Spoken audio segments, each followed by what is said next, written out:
Mon père, je l'ai toujours vu travailler. J'ai 25 ans et aussi loin que je me souvienne, mon père a toujours travaillé. Sans jamais vraiment savoir ce qu'il faisait, je le voyais de 8h à 22h tapoter frénétiquement derrière son ordinateur, dans son bureau, à la maison. Petite, lorsqu'au début de l'année scolaire on me demandait d'écrire le métier de mon père sur la fiche de renseignement, j'écrivais toujours un truc différent. Expert en communication, chef d'entreprise, responsable éditorial. À chaque fois que je lui demandais « Papa, tu fais quoi comme métier ?», il se posait, le ton rieur, et tentait de m'expliquer tous ses différents projets. Évidemment, je ne comprenais rien, et je crois qu'encore aujourd'hui, je n'ai toujours pas compris. Alors, j'ai tenté de prendre la chose autrement. Avec l'aide de Danielle Linhart, sociologue du travail et directrice de recherche émérite au CNRS, j'ai cherché à comprendre pourquoi le travail occupait une place si importante dans la vie de mon père, et plus largement, dans nos sociétés.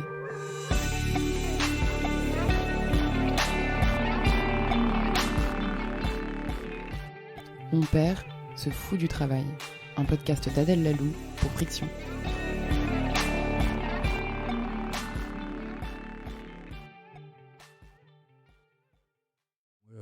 Comme tu le sais sans doute, je suis issu d'une famille ouvrière et où la notion de travail était très importante. Et où, voilà, dans un contexte un petit peu familial, un petit peu difficile, où j'ai eu un père qui n'a pas toujours été, même assez peu souvent, à la hauteur, et une mère qui, au contraire, était une forcenée du travail et qui a travaillé au moins pour 2, sinon pour 3 ou pour 4. Et aujourd'hui, je lui dois je suis aujourd'hui très, très admiratif de ce qu'elle a été, de ce qu'elle a fait et de ce qu'elle a enduré. Et donc peut-être que ma relation avec le travail, elle vient peut-être de là. C'est-à-dire que on n'a rien sans travail finalement. C'est dans la manière dont j'ai vu que le travail était une valeur pour certains et une difficulté pour d'autres. Je pense à mon père en particulier, voilà, pour le dire de façon très nette, qui souffrait d'un alcoolisme assez sévère. Donc du coup, évidemment, ça ne porte pas à des emballements, en tout cas à une passion pour le travail. C'est le moins qu'on puisse dire. Donc voilà, je pense que mon intérêt pour le travail est né de là. Et puis ensuite, mon parcours tout à fait personnel. Moi, je suis plutôt d'une nature je dirais à la fois introspective et réflexive. Et voilà, j'aime me poser des questions. Donc oui, c'est vrai que j'ai fait de la philosophie. Et puis tout cela m'a amené à réfléchir aux choses de la vie, mais aussi à commencer par le travail et pourquoi le travail avait occupé et occupait une place aussi importante dans mon existence. Ça l'occupe plus aujourd'hui ? Si, bien sûr, ça l'occupe toujours, puisque pour moi, c'est structurant, encore une fois, pour des questions je pense, originelles. Structurant. Eh bien oui, quand on y pense, typiquement, lorsque l'on demande à quelqu'un de se présenter, il nous parle tout de suite de son travail. Oui, c'est vrai qu'on se définit par la place qu'on prend professionnellement dans la société. Oui, j'aurais pu vous dire mon âge, le nombre d'enfants que j'ai, ma situation maritale ou le nombre de kilos que je pèse, mais c'est vrai que je me suis définie plutôt par mon travail.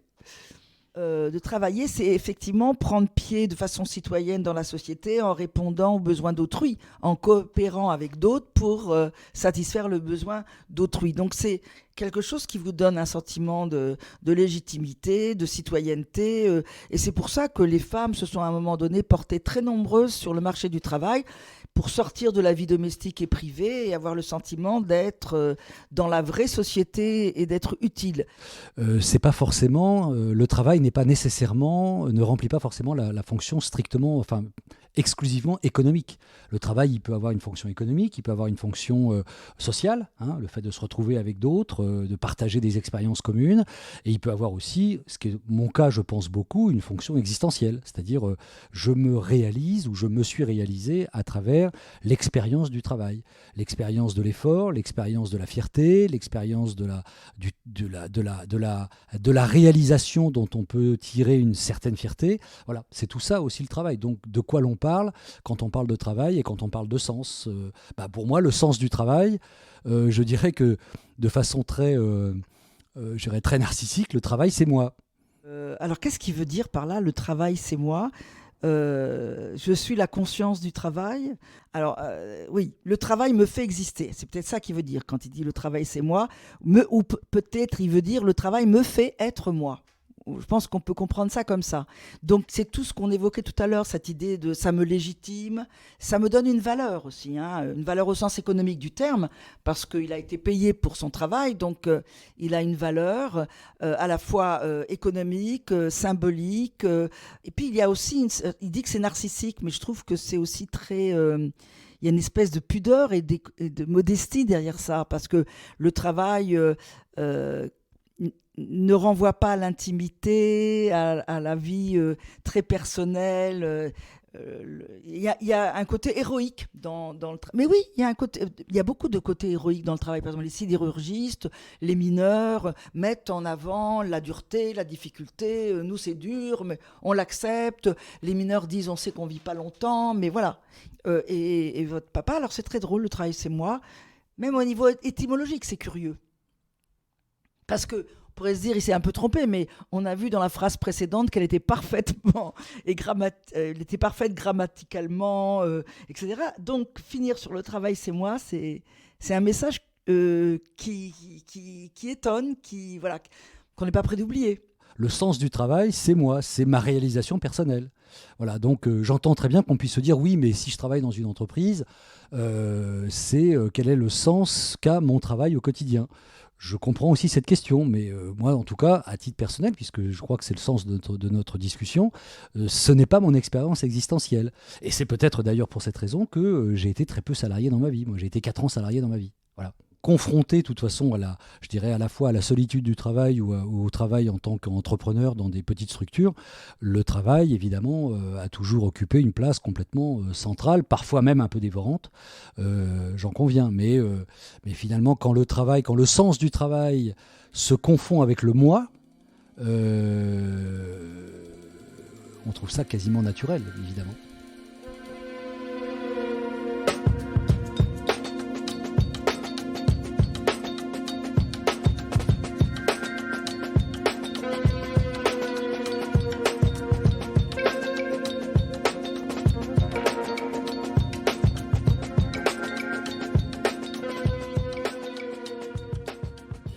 Ce qu'on peut dire en Europe, c'est que la France, et peut-être dans le monde occidental, a une position particulière. C'est-à-dire que il semble que les Français soient plus attachés au travail que dans d'autres pays, que pour eux, ça représente une activité primordiale à laquelle ils tiennent énormément.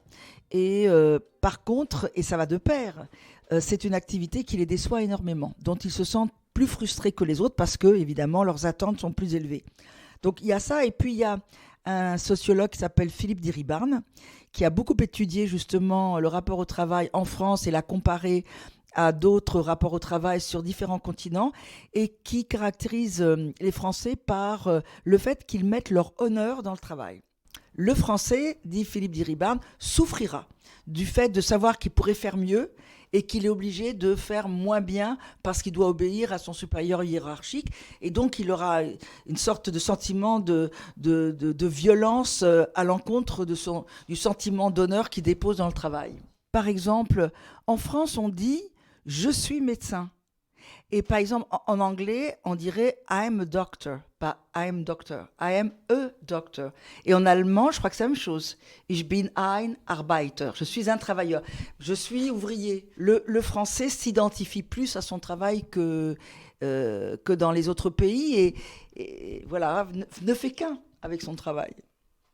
Ma meilleure écologie mentale était de travailler pour mon compte et avec des gens que j'avais choisis et des gens que j'appréciais, des gens que j'apprécie, plutôt que de me fader, si je puis dire, un ensemble de contraintes que je trouve insupportables et qui précisément nous éloignent du travail. Parce que du coup, toutes ces contraintes de structure qu'on peut trouver dans des entreprises t'écartent finalement du sens du travail. Comme tu me le dis, on dirait que pour toi c'était plus facile, alors qu'en fait ça demande justement une extrême implication sans demi-mesure, tout le temps. Oui, oui, bah tu l'as connu, hein, puisque tu es ma fille, donc nous nous sommes vus vivre mutuellement. Et effectivement, oui, tu l'as bien connu, hein, un père qui travaille le soir, tard, qui travaille le week-end, qui part jamais en vacances sans son ordinateur. Voilà, tu as connu tout ça. Alors oui, être indépendant et vouloir garder son indépendance, fût-ce à travers une microstructure ou une petite structure, c'est beaucoup de contraintes, c'est beaucoup d'implications. Mais de mon point de vue, et c'est pour ça que c'est très personnel, parce que de mon point de vue, bah, peut-être moins de contraintes finalement que d'évoluer pendant 15 ans dans une méga entreprise à la Défense, à me taper le RER tous les matins ou être sur la 15 pendant 1 heure et demie dans ma voiture. Voilà, c'est pour moi une contrainte bien supérieure à celle de partir avec son ordinateur en vacances.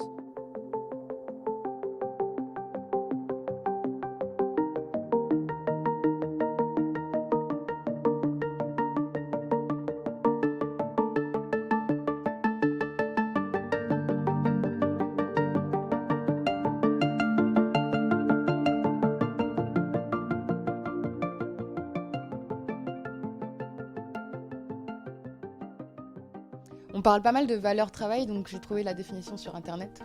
La valeur travail, on nous dit que ça recouvre l'idée de travail en tant que valeur dans une société, l'historique de cette valeur dans les grandes religions, ainsi que le sens politique de l'expression. Ce n'est que très récemment que l'on accole les mots valeur et travail dans cette signification qui relève de la notion philosophique et morale, davantage que d'un concept scientifique et opérationnel, mais qui tend à occulter le débat économique et social de fond autour de la valeur travail en économie.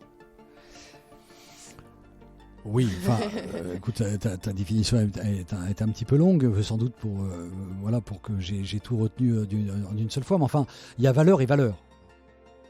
La valeur au sens philosophique du travail, c'est la réalisation. Et moi, je ne suis pas du tout, par exemple, sur... souvent, on entend dire, oui, le travail, c'est la souffrance. Le travail, c'est... ça vient d'ailleurs une étymologie qui est d'ailleurs assez contestée parfois. C'est tribalum. Hein, tribalum, c'est le pal, hein, sur lequel on empale. C'était l'instrument de torture. Voilà, j'entends tout ça, mais voilà, encore une fois, il ne s'agit pas de disserter là sur le travail. Il s'agit de te livrer, c'est ce que tu m'as demandé, de te livrer mon expérience du travail. Je n'ai pas cette expérience-là. Voilà, moi, le droit à la paresse, qui est vanté par certaines personnes aujourd'hui à l'Assemblée, en plus de façon complètement anachronique. Mais voilà, moi, oui, le droit à la paresse, oui, ok, pas de problème. Mais moi, je revendique plutôt le droit au travail. C'est être dans le plaisir de l'action, le plaisir de l'agir. Voilà. Et pour moi, il y a un vrai plaisir. Et pour moi, le sens, il est là, le sens du travail.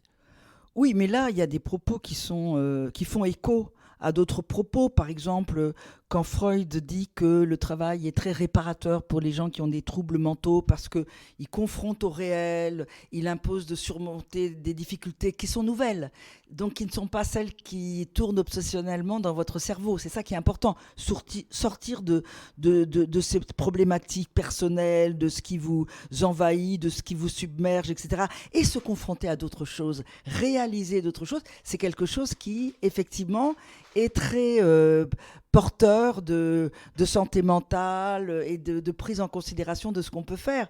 Et donc, cette idée d'avoir de l'importance, de savoir des choses, de trouver des solutions, de construire ou de participer à la construction d'objets qui sont utiles à d'autres, effectivement, les gens, ils sont extrêmement sensibles. Et cette idée de « je prends ma part aussi dans la société ».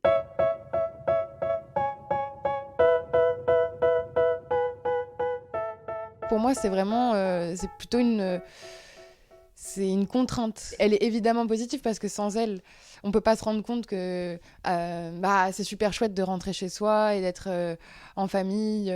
Mais ce qui me motive, c'est de rentrer chez moi et d'être en famille. C'est pas de me lever et d'aller au travail. C'est vrai. Je sais pas que je suis exclusif. J'ai dit que le travail était pour moi une forme de réalisation existentielle. J'ai pas dit qu'elle était la seule. Tu en es la preuve. Tu es ma fille et j'en suis très très content et j'en suis ravi et tu fais partie de mes réalisations existentielles, si je puis dire, et c'est très bien comme ça. Et pourquoi est-ce que pour toi c'est si important de se réaliser dans ton travail ? C'est une bonne question. C'est une très bonne question. C'est une très bonne question parce qu'elle ouvre elle ouvre une béance quand même. C'est-à-dire que j'ai pas trouvé autre chose. Voilà. Donc, oui. C'est honnête. Oui, oui, mais en fait, c'est une question même que je me pose. C'est-à-dire que voilà, c'est un constat, j'ai pas trouvé autre chose, et c'est aussi l'interrogation. C'est comme me dire, mais pourquoi n'as-tu pas trouvé autre chose? C'est idiosyncrasique, c'est un tropisme. Je suis tombé dedans, comme Obélix dans la marmite. Je suis tombé dedans tout petit, et je sais pas pourquoi. Peut-être au tout début de notre conversation, j'évoquais la figure de ma mère, ta grand-mère, encore une fois, qui a pour moi été une figure marquante de ce point de vue-là. Voilà, tout se gagne par le travail. Tout se gagne par le travail. Le respect d'autrui, ce que tu peux manger le soir dans ton assiette, tout se gagne par le travail. Voilà. Rien n'est donné. Voilà, moi je ne sais pas faire ces choses-là, mais je vois parfois des gens, là, des voisins qui construisent leur maison de bout en bout, de la première pierre à la dernière tuile de la cheminée. Je suis admiratif. Ils ont fait un truc que je trouve extraordinaire, que je serais incapable de faire. Et ils y ont passé 15 ans de leur vie. Voilà. Alors il y en a qui trouvent ça complètement absurde, complètement débile. Moi je trouve ça admirable. Voilà.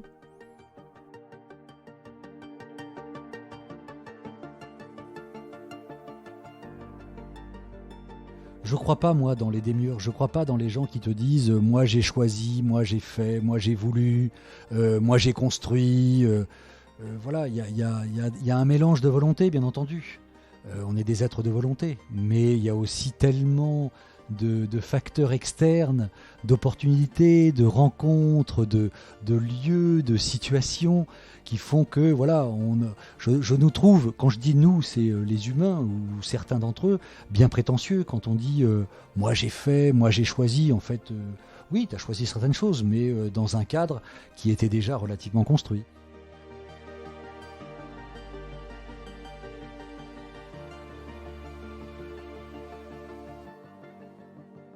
De ta fenêtre, j'ai l'impression que voilà, en fait, tout est à peu près à égalité. Le travail, t'as pas l'impression que ça ait pris une place beaucoup plus importante? Si, bien sûr. Enfin, je suis pas sûr, en fait, plus importante que la plupart des gens que je peux croiser. Oui, je pense que... alors, je suis pas le seul, hein, tous les gens qui, comme moi, ont un itinéraire je dirais, d'entrepreneurs ou de petites entreprises comme j'ai pu avoir depuis bien longtemps, ils ont tous cette expérience-là. Faut pas rêver, hein. Voilà, le petit patron, comme on dit, hein, et même voilà, c'était vraiment minuscule, encore une fois, hein, c'était une TPE.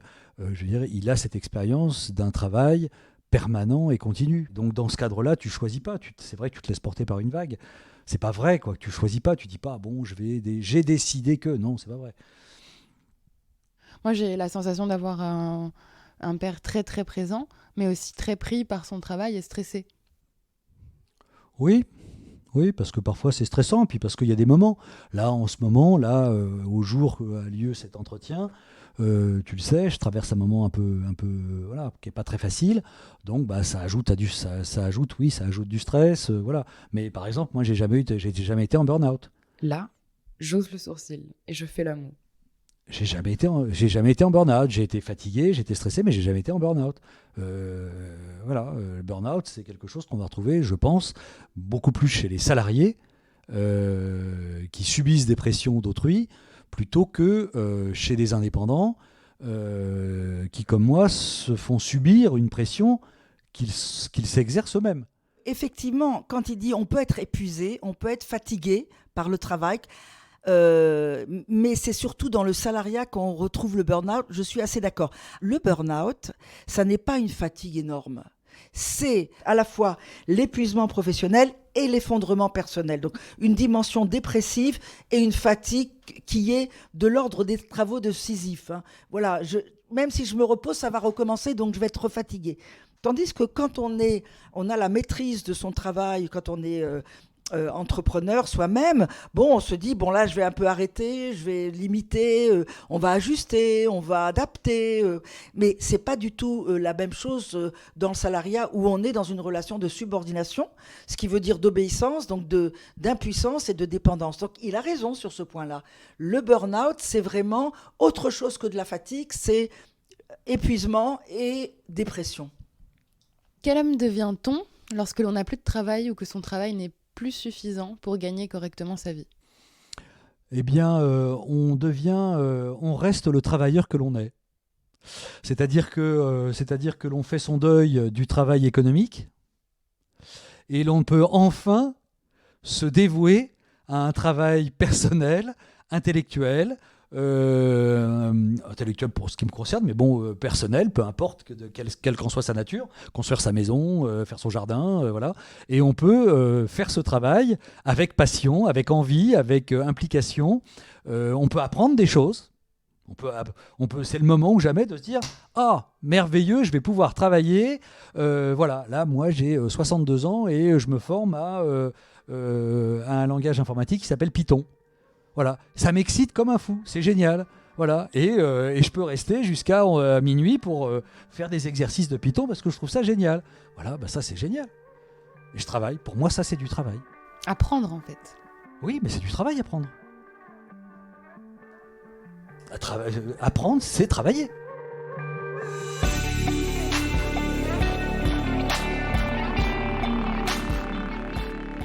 Vous venez d'écouter Mon père se fout du travail, un podcast d'Adèle Laloux pour Friction.